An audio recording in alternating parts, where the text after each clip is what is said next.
Muy buenas tardes. En primer lugar, pues muchísimas gracias por estar aquí. Agradezco también a Paul estar aquí. La verdad estoy muy contenta porque lo leí de una forma muy atenta. Me sorprendió gratamente lo que encontré en tus libros y la idea es que esta sea una conversación muy fluida, muy tranquila y que ustedes también como asistentes se sientan invitados a interpelar a nuestro autor. Paul Brito ha publicado varios libros, entre ellos está Los Intrusos, que fue Premio Nacional de la Universidad Industrial de Santander en 2007. También ha publicado varios cuentos. Bueno, ese libro de Los Intrusos es un libro de cuentos. También ha publicado un libro de crónicas que se llama El Proletariado de los Dioses. También ha publicado novela con Seix Barral. Ahorita vamos a hablar de cada obra de una forma como más central, pero yo quiero presentarles a este autor a partir de su poética.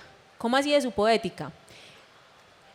Paul Brito ha desarrollado su propia teoría de la continuidad a través de, o a partir de la metáfora de el mito de la tortuga y Aquiles, ¿cierto? Voy a leer parte del prefacio de Los Intrusos y ahí ustedes ya van a entender mucho mejor a qué me estoy refiriendo. Dice así: para que la flecha alcance el blanco, reza la famosa paradoja de Zenón, debe recorrer la mitad de la distancia, luego la mitad del tramo restante y así sucesivamente. Si la flecha no diera un salto milagroso para zanjar la infinita división del espacio, no llegaría a su destino. La flecha necesita de una fuerza extraña, de un soplo ajeno a la realidad para completar su trayectoria. Toda narración aspira también a vencer la distancia entre un punto y otro. La culminación de ese recorrido, de esa cuenta de eventos, requiere igualmente de un elemento ajeno a la historia que complete y trascienda la simple enumeración de hechos. Requiere de una fuerza intrusa e inexplicable, autónoma en el mundo explicable, de un salto continuo e irracional que empalme dos puntos de la realidad. Este es el prefacio de Los Intrusos, este libro que fue ganador del Premio Nacional de Cuento de la Universidad Industrial de Santander, y me gusta mucho porque ahí se habla precisamente, hay una metáfora muy bella de cómo cuando nosotros estamos creando una historia, ese momento inicial se une con ese momento final, pero a partir de un milagro, de algo que si nosotros nos ponemos a ver en detalle, es solo una sucesión de infinitos, ¿cierto?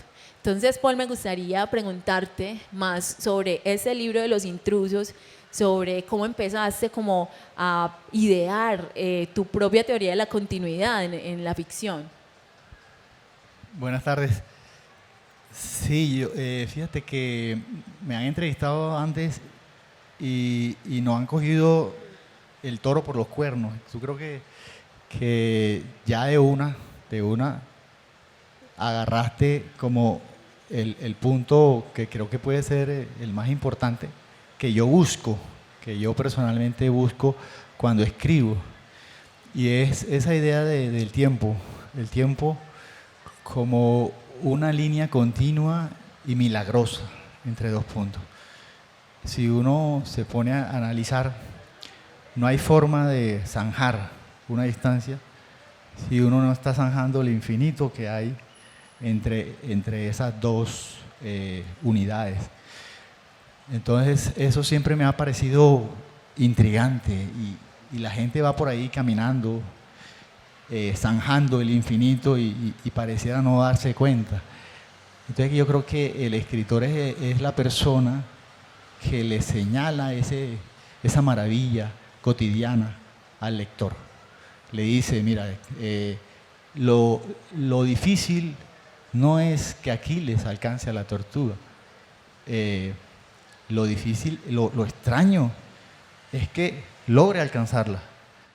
Lo extraño es que cada día estemos zanjando el infinito de alguna forma. Y siempre me parece que es a través de un salto. Son como pequeños saltos que tenemos que dar para zanjar esa distancia, para no quedarnos atorados en el infinito. Y en ese libro, en ese primer libro de cuentos y ese primer libro que yo escribí, yo me propuse a buscar ese elemento, yo le llamo el elemento de intrusión. Por eso ese prefacio se llama no manual de instrucciones, sino manual de intrusiones. ¿Cómo alcanzar o cómo divisar esos intrusos que hay o esos extraños empalmes que tiene la realidad? Y cada uno de esos cuentos uno lo puede señalar. Este es el intruso, este es el empalme milagroso de la realidad. Y son cuentos que remiten no a un mundo fantasioso, o no necesariamente a un mundo fantasioso, sino al mundo del día a día, a la cotidianidad.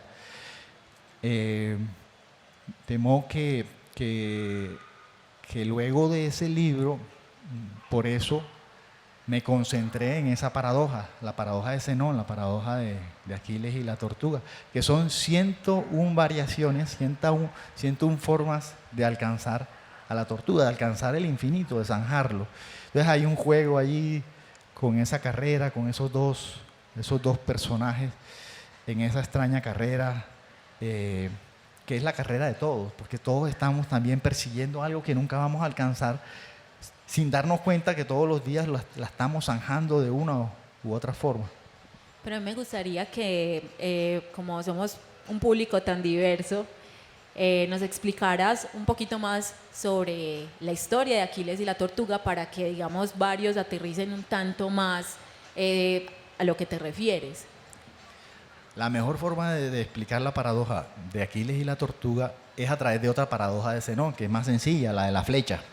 Cuando uno lanza una flecha al blanco, la flecha tiene que atravesar un punto intermedio. No hay forma de que la flecha se salte ese punto medio. En algún momento la flecha tiene que estar en la mitad del recorrido. Nadie me puede refutar eso. Una vez la flecha está en la mitad del recorrido, pues tiene que pasar por un punto intermedio. No hay forma de que la flecha deje de pasar por ese punto intermedio. Cuando está en ese punto intermedio, en la mitad de la mitad, le toca otra vez pasar por un punto intermedio, no puede saltárselo. Entonces esto nos da como conclusión de que la flecha no va a llegar nunca al blanco, porque siempre tiene que atravesar un punto intermedio. Esa es como la paradoja, ¿no? La aporía principal de Zenón y se repite en las demás. Y creo que en el fondo es como la aporía a la que nos enfrentamos todos, la contradicción a la que nos enfrentamos todos. Y es que siempre estamos acercándonos a algo, ¿no? Lo sentimos cuando deseamos algo, lo alcanzamos, pero al mismo tiempo ya sentimos que nos hace falta algo más. Entonces nos pasamos la vida persiguiendo ese punto intermedio, ¿sí? Que nunca o ese punto final a través de un punto intermedio. Qué bello eso que dice Paul, porque precisamente es eso, la incompletud, digamos, es ese vacío que hay, ¿cierto?, de un punto a otro en una narración, y también como la combinatoria de decisiones que pueden tomarse, ¿cierto?, y cómo cada decisión también se vuelve infinita. Me parece supremamente interesante porque lo vi en tus relatos, cómo los personajes se van tejiendo finamente y obviamente teniendo en cuenta la teoría del iceberg de Hemingway, ¿cierto? Cómo en cada personaje hay un universo impresionante y solo con pocas palabras tú logras sugerir precisamente lo que está pasando ahí, o sea, no lo dices todo. Recordemos pues que en la literatura se trata de no decir lluvia, sino de hacer sentir la lluvia, y lo vi totalmente reflejado en tus textos. Me pareció muy graciosa la anécdota que cuentas en ese prefacio de, pues son los intrusos, y justamente hubo 2 ganadores en ese premio, entonces había otro intruso.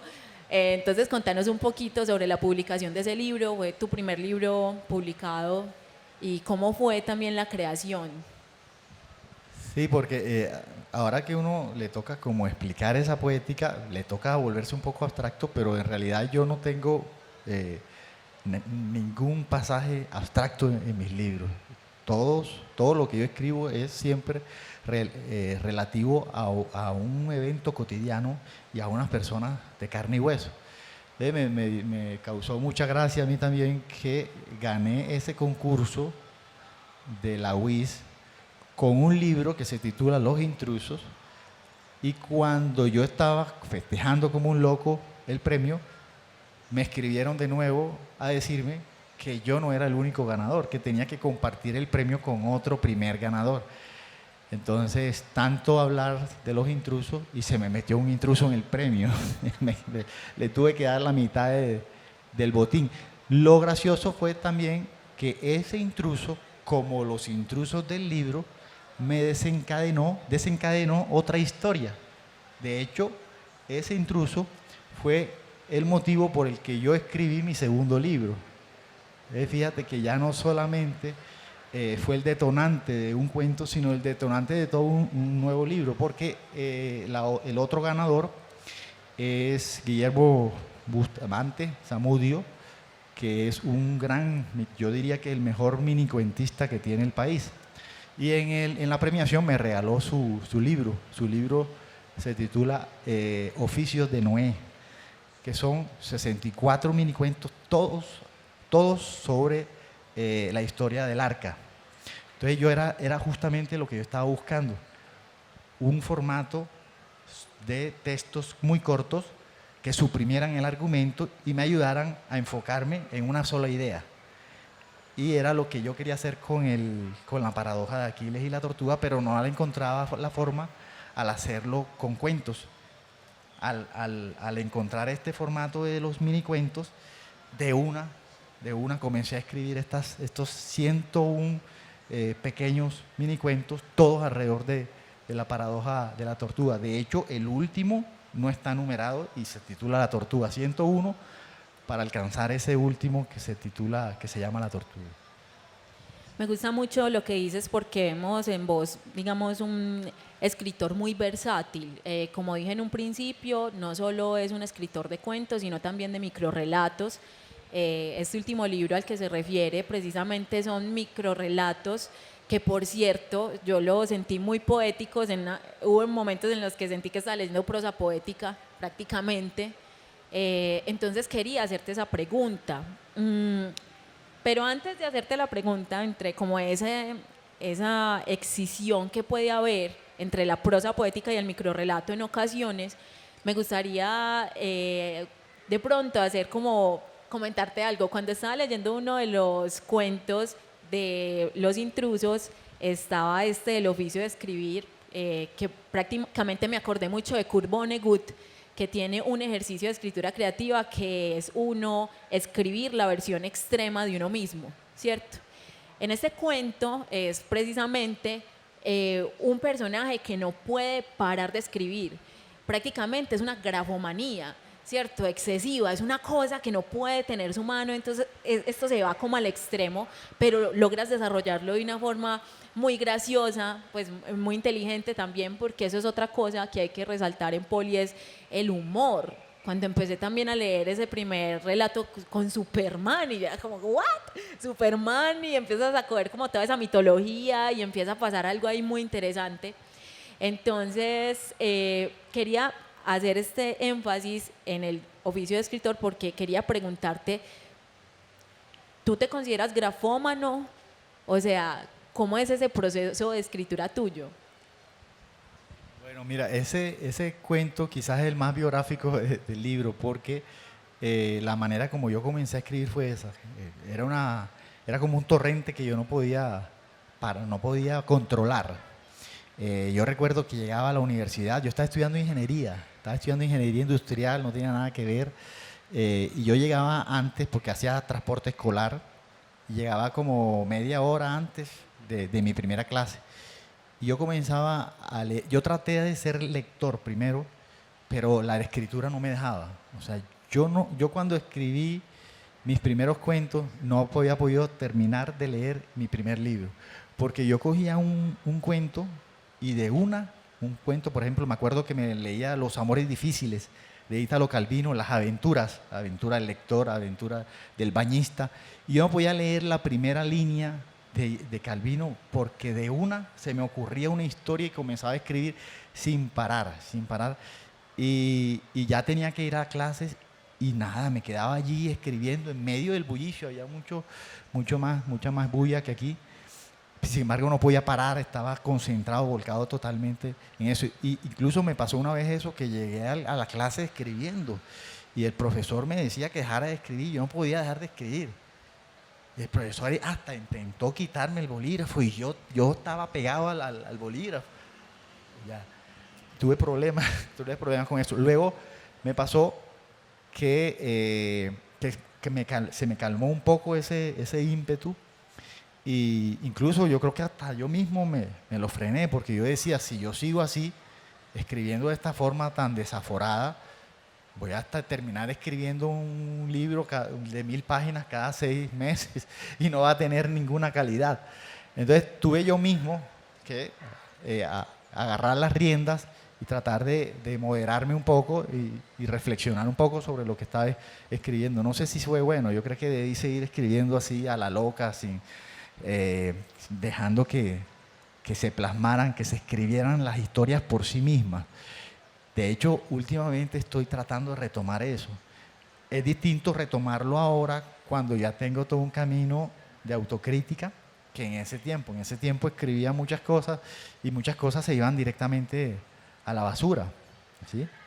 Entonces yo ahora trato de retomarlo, de retomar ese vicio de escribir y ese torrente, y he tomado hasta unas medidas prácticas.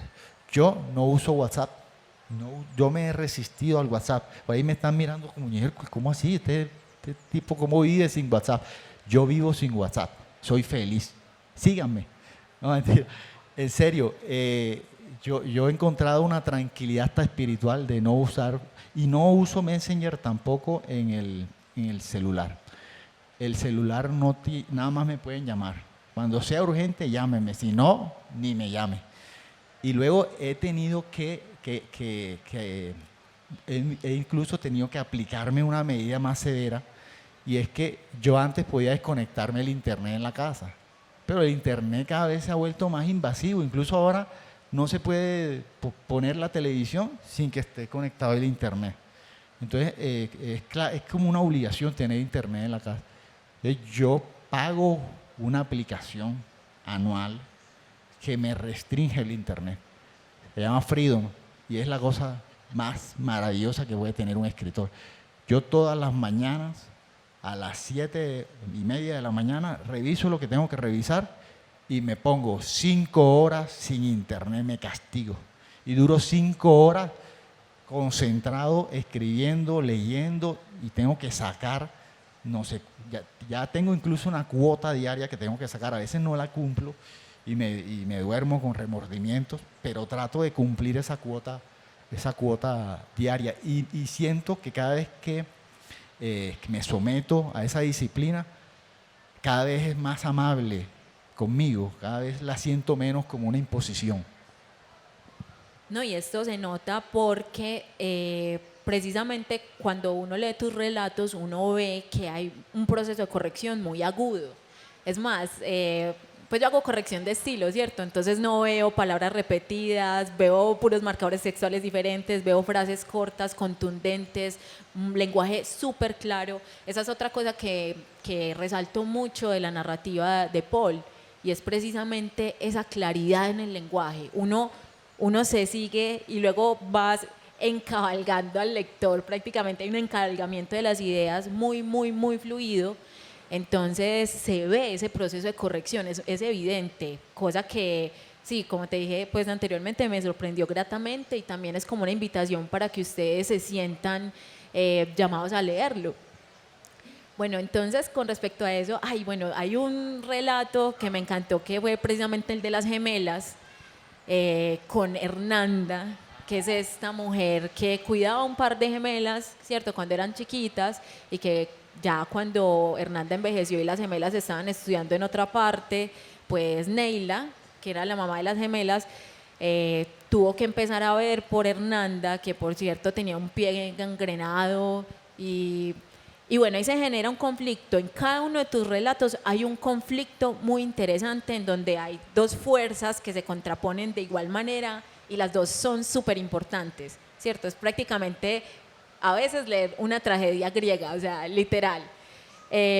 Contanos un poquito sobre ese tipo de conflictos, ¿cierto? ¿Cómo los generas? ¿Qué es lo que te detona también la creación de ese tipo de conflictos en tus historias? Y obviamente, si me puedes ampliar un poquito más la historia de ese cuento en particular, te lo agradecería. Bueno, ahora que lo estás diciendo, me acordé del cuento de Superman, donde también hay como ese conflicto, esa confrontación de de dos personajes poderosos, o supuestamente poderosos, que es Superman y Luisa Lane. No es Superman y Lex Luthor, sino la verdadera villana allí, que tiene todos los poderes, es Luisa Lane.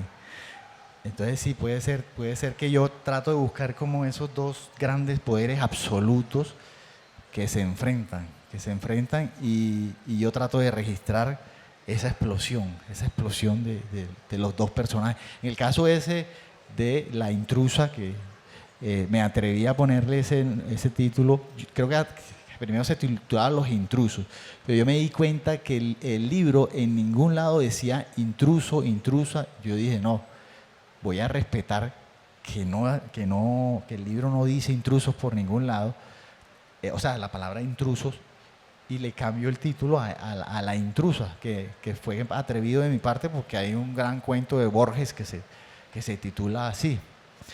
Y en ese cuento sí hay un personaje con una personalidad muy fuerte, con unos sentimientos muy apasionados frente a otro personaje también, que se hace notar en el cuento, no solo por su personalidad, sino también por sus circunstancias. Sus circunstancias son trágicas y por lo tanto el otro personaje también tiene que enfrentarse a esas circunstancias tan trágicas, que es que su compañera, porque prácticamente eso es su compañera de vida, se le está gangrenando la pierna y se enfrenta a que o la salva o deja a sus hijas sin estudios y se queda ella sin casa también.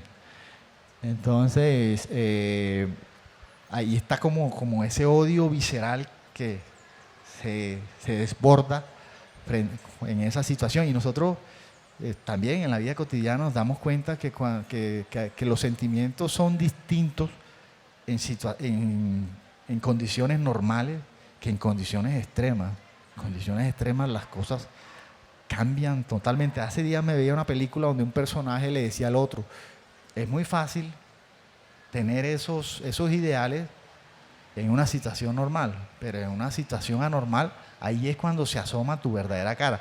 Y la literatura lo que hace es eso, llevar a los personajes a una situación extrema para que el lector pueda descubrir, y el mismo personaje pueda descubrir su propio rostro, pueda vislumbrarlo, que es como la epifanía del cuento, ¿no? La epifanía del cuento es cuando el personaje, es algo muy borgiano, ¿no? Cuando el personaje logra verse a sí mismo y por primera vez en la vida se conoce, logra vislumbrar su esencia, sin engaños, sin ninguna trampa, esas trampas que nos ponemos para engañarnos a nosotros mismos.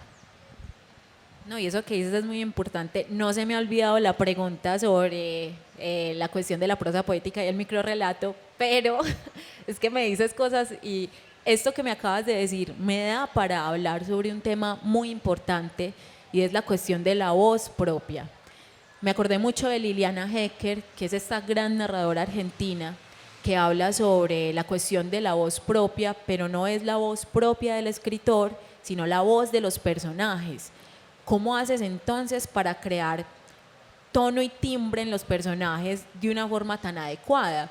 Porque, ¿cómo así que tono y timbre? Digamos, si está hablando una señora, si está hablando Superman, si está hablando Luisa Lane, cada uno tiene una tonalidad y un timbre muy, muy apropiado de acuerdo con ese personaje, ¿cierto?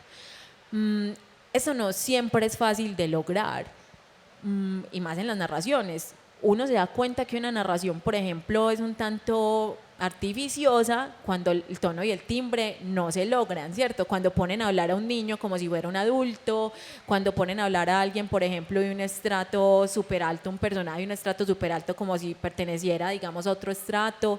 Bueno, ¿cómo haces tú para encontrar la voz de los personajes? ¿Crees que es la voz de los personajes o crees que es la voz del escritor?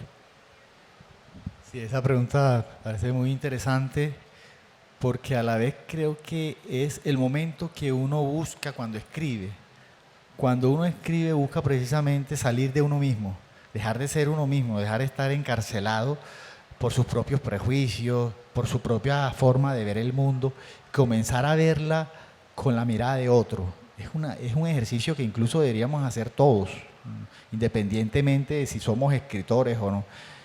Hace falta esa empatía y el escritor la practica, la cultiva con sus mismos personajes. Son productos, son creación de él mismo, pero al mismo tiempo tienen autonomía. Si uno les da alas, les da una personalidad, un color, ellos se van solos y uno se sorprende lo que dicen, cómo actúan, que es muchas veces de forma imprevisible. Uno no imagina que pueden responder así. Hay un cuento que fue para mí como la experiencia en la que yo he vivido más esa sensación en que el personaje se te escapa totalmente de las manos.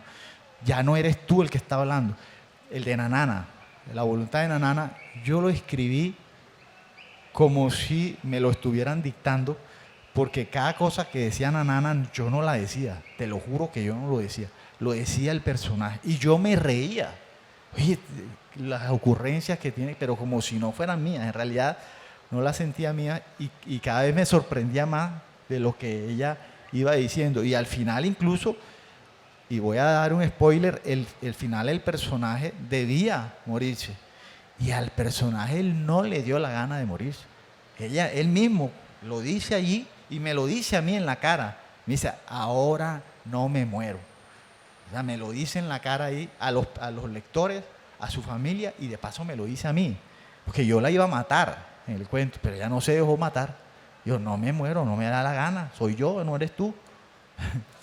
Y ese momento es muy especial cuando los personajes se revelan, cuando el personaje se vuelve él mismo. Y uno solamente tiene que seguirlo, registrar lo que dice y lo que hace. Ese momento es especial y es cada vez más difícil de conseguir porque lo consigue uno cuando uno empieza a narrar y se aísla. Pero cada vez como que hay más distracciones, ¿no? Cada vez es más difícil concentrarse. Pero yo creo que la idea es esa, que el escritor encuentre esos momentos en los que uno pueda precisamente perseguir al escritor y al personaje y dejarlos hablar por sí mismos. Tremendo, tremendo, me encanta. Ese misterio también de ir de milagro en la voz del personaje. Parece muy interesante. Bueno, me gustaría que habláramos ahora sobre esa diferencia que hay entre prosa poética y microrrelato. En las clases de escritura creativa le dicen mucho a uno algo como en los microrrelatos siempre debe haber una especie de inicio y desenlace, o inicio, nudo y desenlace, mientras que la prosa poética es otra cosa, ¿cierto? La prosa poética a veces es de imagen, a veces es de puro manejo, digamos, formal de la palabra, pero me gustaría saber cuál es tu punto de vista, porque vi que del modo en el que empleas el lenguaje, o sea, ahí hay mucha poesía también. Cuéntame cómo es esa hibridación. Bueno, a ver, yo durante un tiempo cometí poesía, no escribí poesía, la cometí. Y creo que solamente he publicado un poema en mi vida y está ahí, en el Ideal de Aquiles, está ahí como confundido entre los demás. Sin embargo, le pongo poema a la tortuga. Pero yo creo que toda escritura se teje con poesía. Una literatura que solo contenga prosa, narración, es simplemente redacción, anécdota. Yo creo que la poesía incluso es como ese aglutinante, es como la goma que uno le pone a los personajes, a un evento relacionado con otro, cómo uno ensambla esos dos eventos, cómo uno confronta a dos personajes. No hay otra forma de hacerlo que a través de la poesía, que es el salto que yo te decía al comienzo, ¿no? Creo que la poesía es como ese salto milagroso entre las palabras y por lo tanto entre las historias y entre los personajes. Porque nosotros vivimos en un mundo simbólico, nosotros no vivimos en el mundo real, nadie vive en el mundo real. Nosotros siempre estamos viviendo entre las palabras que nos decimos, entre lo que significan esas palabras.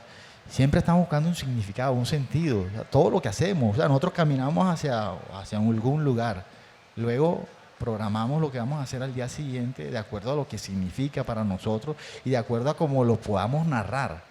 Si nosotros no podemos narrar lo que hemos hecho hoy, no hemos hecho nada.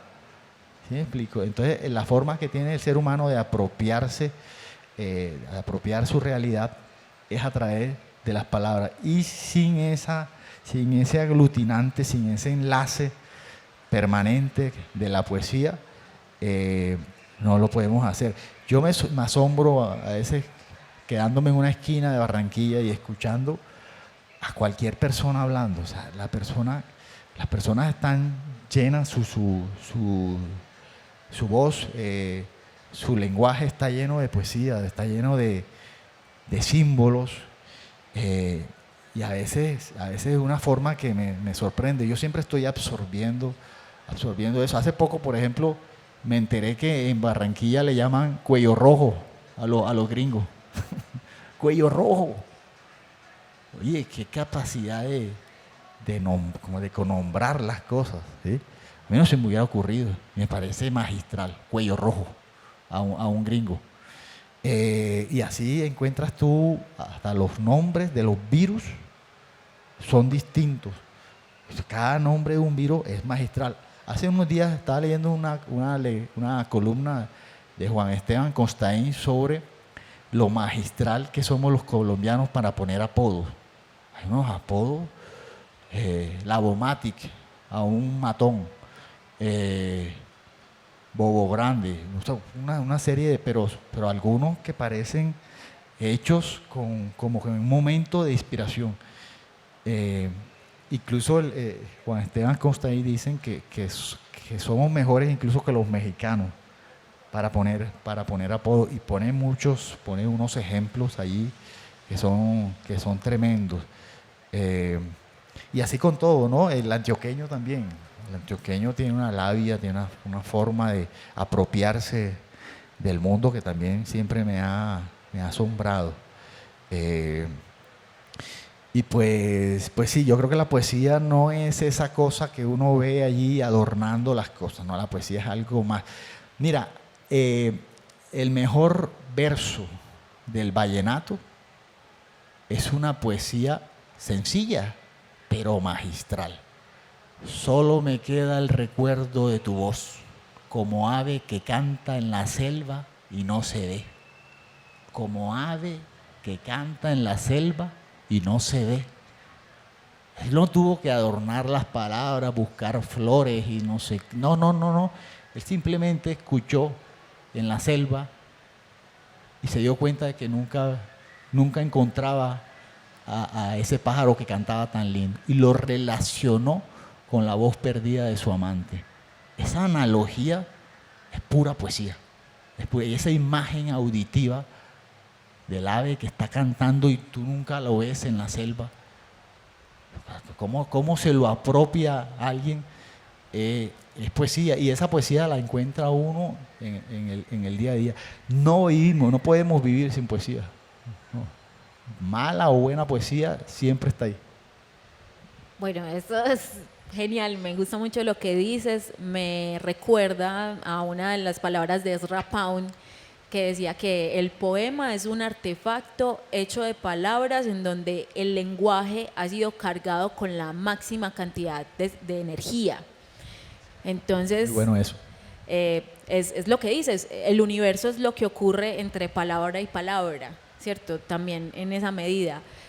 Pero bueno, eso está maravilloso. Quiero hacer ahora énfasis en tu lado como cronista, ¿cierto? En este libro maravilloso que se llama El proletariado de los dioses, me llamó muchísimo la atención el personaje, bueno, el personaje no, la persona de José María, este fisicoculturista y todo lo que narras alrededor de este personaje, su afiche de Arnold Schwarzenegger en el baño mientras hace sus deposiciones y está estreñido mirando a Arnold Schwarzenegger ahí, todo lo que ocurre en el gimnasio.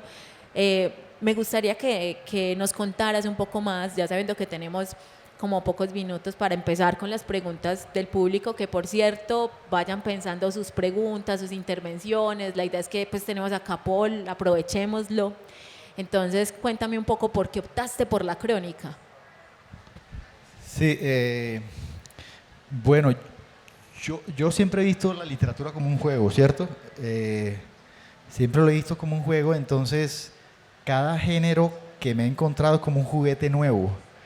Me gusta ver todas las posibilidades que me da. El primer libro de cuentos, el segundo mini cuentos, y me dio nuevas maneras de asombrarme con la realidad, con las ideas.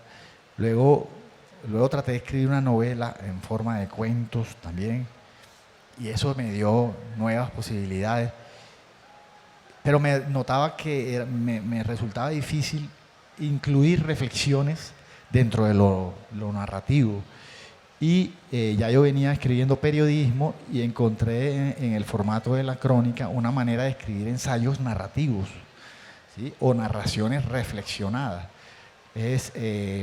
Logré conjugar dos cosas que me apasionaban, que eran narrar y reflexionar, o la narrativa, la literatura y la filosofía. Yo creo que son crónicas, pero son crónicas filosóficas, tienen un trasfondo filosófico, a pesar de que esa filosofía está totalmente vulgarizada, aterrizada, o encarnada incluso en esos oficios. Entonces yo quería, por ejemplo, hablar del tiempo, pero quería hablar del tiempo no con un filósofo, con un científico, sino con un relojero. Cómo un relojero pensaba el tiempo. Porque es distinto cómo lo piensa un científico, cómo lo piensa un filósofo, a cómo lo piensa alguien que casi de una manera orfebre juega con todos esos piñones, con esas piezas, desarma un reloj. Tiene que pensarlo de otra manera, y además está durante muchos años deteniendo el tiempo para poder armarlo de nuevo. Yo sentía que el relojero tenía mucho que decir sobre el tiempo, más allá de lo que ya había leído en los libros, en la literatura. Yo quería saber qué me podía decir un relojero. Y pues no es fácil, a veces no era fácil encontrar un personaje que, además de realizar su oficio, hubiera reflexionado sobre él, hubiera tomado distancia, pero siempre me encontraba alguno, ¿no? Y así fue con cada una de estas crónicas. En esa del fisicoculturista encontré un fisicoculturista que parecía salido de un libro, de un cuento maravilloso. En la crónica sobre los guacharaqueros, también traté de encontrar como aquel que era el más invisible y a la vez el que más podía ofrecerme una visión sobre el vallenato y sobre las parrandas, desde esa visión aparentemente humilde del instrumento que menos se ve en las portadas de los discos. Siempre uno ve binomio de oro, acordeonero y cantante. El guacharaquero ni por ahí. Y me daba risa también que en las parrandas al mismo guacharaquero lo ponían a repartir el trago. Y yo decía, el acordeonero no puede dejar de tocar para repartir el trago. Y el guacharaquero, toma, lo ponían a hacer eso. Y sin embargo, profundizando en el tema, me di cuenta que la guacharaca es incluso el instrumento que lleva la línea sonora principal del vallenato. Es el que marca el ritmo prácticamente en el vallenato y es el instrumento más autóctono. Además, era como una paradoja porque es bulla. Es decir, uno toca una guitarra y escucha un sonido, ¿sí? Escucha unas notas, pero si tú tocas una guacharaca, escuchas es un crujido, escuchas bulla. Entonces yo también me preguntaba cómo una persona puede hacer música con bulla, ¿sí? Incluso entrevisté a músicos profesionales de cámara, preguntándole eso, ¿ya? Entonces, era una serie de cosas que me comenzaban a obsesionar y que a veces decían iban más allá del marco de la música también. Y así con todos los temas. Por ejemplo, en el del fisicoculturismo, me interesa ese momento en el que, como decía Sylvester Stallone decía, cuando comenzó a filmar Rocky, era un filósofo, luego se volvió otra cosa, pero al comienzo el tipo realmente quería hacer cine y quería realmente exprimir el lado humano del boxeo. Y entonces quedó registrado que él animaba a los otros actores diciéndoles que tenían que entrenar y pelear hasta que ya no pudieran exprimirle al boxeo sudor, porque ya no había más sudor y ya no había más dolor, sino cuando ya uno empezaba a exprimirle poesía. Decía él que tenían que llegar a ese momento en que ya el boxeo no despidiera ni sudor ni dolor, sino pura poesía. Y uno ve en Rocky 1, ya después se vuelve otra cosa, pero en Rocky 1 ya hay momentos en que uno siente esa epifanía, ese lado poético del boxeo. No, qué nota, genial lo que hemos hablado aquí. Sí me gustaría ahora hacer énfasis precisamente en esa parte tuya como novelista. Recuerdo mucho las palabras de Faulkner, ¿cierto? Que él dice, grosso modo, que inició con la poesía, no fue capaz con la poesía, luego se fue al cuento, el cuento también le fue, digamos, bastante difícil y terminó en la novela, ¿cierto? Entonces está la visión de Faulkner, pero hay también visiones como la de Szymborska, que dice que realmente la poesía es un género como todos los otros géneros, la novela es un género como todos los otros géneros. ¿Tú qué piensas? ¿En qué lado estás o cuál es tu versión? Bueno, si me lo hubieras preguntado hace un tiempo, yo creo que te hubiera dicho que soy cuentista, que soy como esos corredores de distancias cortas. Pero revisando mis libros me he dado cuenta que casi siempre he querido armar como una constelación, un universo de esos cuentos o de esas piezas. Hasta el punto en que hoy un libro como El Ideal de Aquiles, eso siento un mini cuento sobre la paradoja de Zenón, yo lo veo como una novela. Es decir, que la novela, y el mismo nombre lo dice, ¿no? Siempre busca una estructura nueva para aglutinar las historias, aglutinar los personajes, pero ya no alrededor de un núcleo como el sistema solar, por ejemplo, que tiene un núcleo que le sirve de eje principal. En un libro yo me he dado cuenta que no puede tener un eje, porque el libro es algo más largo, más complejo, y entonces ya no le basta, o sea, ya no hay un eje, un núcleo lo suficientemente grande para mantenerlos atados. Entonces así pasa también con las galaxias.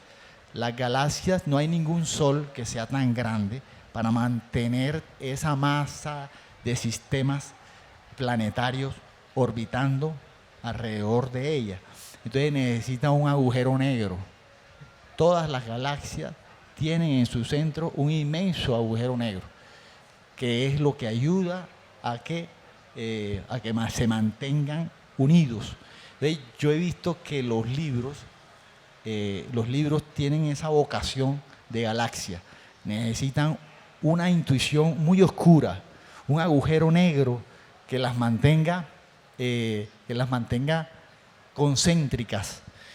Y creo que las novelas buscan eso. Entonces cada vez me gusta más la novela en el sentido de que una novela no puede tener un sol o un núcleo fijo en la mitad como lo puede tener un cuento. Un cuento debe tener siempre un instante iluminador, o sea, un núcleo brillante y fijo en el medio. Pero una novela no. Una novela necesita una intuición, necesita una oscuridad, una duda, una pregunta, una ambigüedad para lograr aglutinarla. Cada vez me interesa más la novela por eso, porque es lo que he hecho en todos los 1000 libros. Más allá de buscarle a cada uno de ellos un eje, busco en todo el libro una intuición que aglutine el libro, que lo unifique, que le dé forma de una sola cosa, de una sola historia. Y yo me da cuenta que desde el comienzo de un libro siempre estaba persiguiendo esa idea intuitiva, oscura, que al final no la logro entrever, pero por lo menos logro palparla, ¿sí? Logro que me afecte. No, y eso lo logras muy bien en precisamente restos orgánicos de un mundo, ay, siempre se me va acá, y acá lo tengo, de un mundo anterior, yo iba a decir un mundo imperfecto, es de un mundo anterior, lo logra súper bien. Bueno, vamos a hacer preguntas un tanto más light, para que, digamos, muchos de los que están acá acompañándonos no pertenecen tanto al campo de la literatura. Entonces, para animarlos un poquito, te voy a poner este reto, pues. El reto es que, digamos que ellos quieren empezar a escribir, ¿qué consejos les darías? No para escribir, sino qué errores no cometer en el acto de la escritura.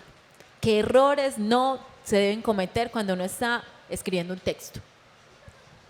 Es que yo creo que alguien que está comenzando a escribir, al contrario, no puede tener miedo a sus errores, porque entonces se paraliza, se detiene. Yo creo que un escritor al comienzo tiene que cultivarlos, incluso cultivar los errores, dejar que salgan todos, porque con cada error vienen varios aciertos, y viene incluso una voz, porque una voz siempre es como un timbre. El timbre siempre es una apuesta, y esa apuesta siempre trae un lado débil y un lado fuerte. No puede ser fuerte en todo.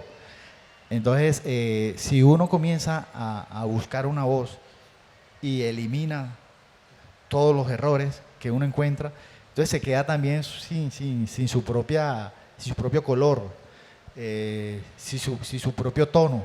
Y ese tono siempre está relacionado con las falencias que uno tiene, porque es que las falencias son las que te ayudan a buscar otras cosas que las compensen. Murakami decía en un libro que él sabía que era un escritor dotado de poco talento, pero que eso no lo iba a detener como escritor. Entonces, ¿cómo lo compensó? Pues lo compensó con otras cosas, incluso con su estado físico. Le tocó correr 10 kilómetros diarios. Él dice que si él no corre 10 kilómetros diarios, pues no tiene esa capacidad, incluso física, para enfrentar una novela y para compensar el poco talento. Él dice, un genio puede escribir borracho, sin estado físico, pero yo, que tengo menos talento, necesito buscar otra fortaleza. La pregunta obligada, yo creo que esto te lo hacen siempre que te están haciendo una entrevista o una conversación, pero es muy útil para quienes te leemos y para quienes también buscan, digamos, empezar en ese camino de la escritura e incluso, ¿cierto?, de la lectura. Influencias, escritores que vos recomendés a ojo cerrado. Bueno, yo he tenido influencias, pero con cada libro que estoy escribiendo. Entonces me creo como unos fetiches. Por ejemplo, para escribir El Ideal de Aquiles, tenía que tener al lado a Schopenhauer, El mundo como voluntad y como representación. Si yo no leía un poquito sobre él, no podía escribir. Ahora mismo estoy escribiendo algo, y si yo no leo todos los días algo de Murakami, no puedo escribir porque el Murakami ahora mismo me regala algo, me presta la patineta, y yo me subo a la patineta y entonces ya cojo impulso y ya yo me voy solo. Pero con cada libro ha sido así. Con el de Los Intrusos yo necesitaba Italo Calvino. Yo necesitaba leer algo de Italo Calvino, tanto de su libro Los Amores Difíciles como Las Ciudades Invisibles. Alguno de los dos tenía que yo leer todos los días para poder tener gasolina para escribir mi propio libro. Y así ha sido con muchos Bolaño también. Yo Bolaño necesitaba leer a Bolaño para poder escribir. Si ese día no leía a Bolaño, no me salía nada. No me salía nada, era como un tutor. Es como un tutor que yo me pongo ahí, como alguien que me anima, me transmite también la emoción por escribir. Es que uno a veces se siente como muy solo frente a la hoja en blanco. Y la literatura trata también sobre la amistad, ¿ya? La amistad es algo importante. García Márquez lo decía, ¿no? Yo escribo para que mis amigos me quieran más. O sea, uno no puede escribir sin tener a un amigo en la cabeza. Entonces yo creo un amigo que es el escritor fetiche ese, el autor fetiche que tengo, y también siempre pienso en esto le va a dar risa a un amigo. Mi amigo le va a dar risa a esto. Es muy importante para mí la amistad en ese sentido, la compañía. Bueno, Paul, muchísimas gracias de verdad por esta conversación tan nutrida, tan animada. Muchas gracias a los asistentes también por estar aquí, por estar tan atentos, por dedicarnos su tiempo para escuchar a este autor. La idea es pues que lo lean, la verdad es muy interesante, sus textos son muy bien construidos y bueno, muchísimas gracias. No, gracias a ti, Jenny, por leer, por preguntar, por toda esa atención, y gracias a todos por escuchar. Gracias. El tesoro es tu casa.